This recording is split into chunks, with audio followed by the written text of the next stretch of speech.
এই রিয়াজ, ওই মেয়েটা যে এখানে সবজি ব্যস্ত আছে, ও কি তোর কাছ থেকে পারমিশন নিছে? না ভাই, ও আমার থেকে কোনো পারমিশন নেয়নি। আর পারমিশন নেওয়া তো দূরের কথা, ও যে কখন বসে সেটাই তো জানি না। বাবা, আজকাল তো দেখতেছি বাজারের প্রতি তোর কোনো নজরই নেই। আর তোর উপরে ভরসা করলে আমার এই বাজার আমি বেশি দিন চালাইতে পারবো না। আচ্ছা, তোর বিষয়টা আমি পরে দেখতেছি, এখন চল আমার সাথে। আসেন ভাই আসেন, টাটকা টাটকা সবজি নিয়ে যান।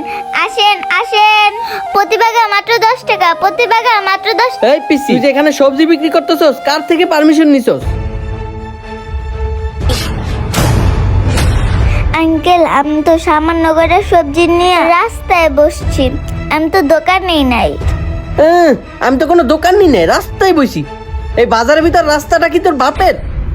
আঙ্কেল, বাবা যদি বেঁচে থাকতো তাহলে আমি কি এই ছোট বয়সে এই সবজি বিক্রি করতাম?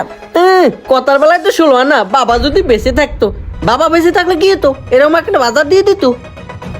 আঙ্কেল, বাবা যদি বেঁচে থাকতো তাহলে আমার এই ছোট বয়সে সংসারে হাল ধরতে হইতো না, সংসার আমার বাবাই চালাইতো।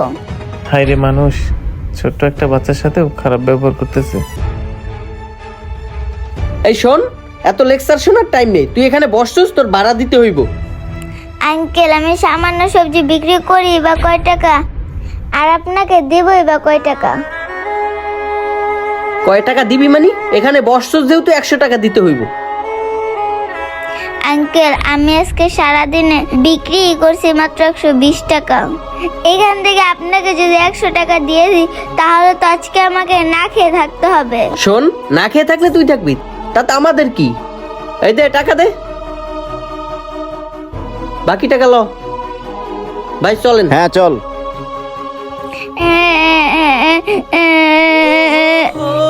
মামুনি, মামুনি, তুমি আর কান্না করো না। আসলে আমাদের সমাজের মানুষগুলো এমনই, গরিবের কষ্ট কেউ বুঝতে চায় না। এই নাও, এখানে 500 টাকা আছে, এটা তুমি রাখো। আর মামুনি, এখন থেকে তোমরা রাস্তায় বসে সবজি বিক্রি করতে হবে না।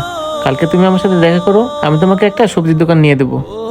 আর সেই দোকানের ভাড়া তোমার দিতে হবে না, আমি দেবো। আচ্ছা আঙ্কেল। আচ্ছা, কালকে তাহলে আমার সাথে দেখা করো। আমাদের সমাজের মানুষগুলো জানি কেমন, গরিবের কষ্ট কেউ বুঝতেই চায় না।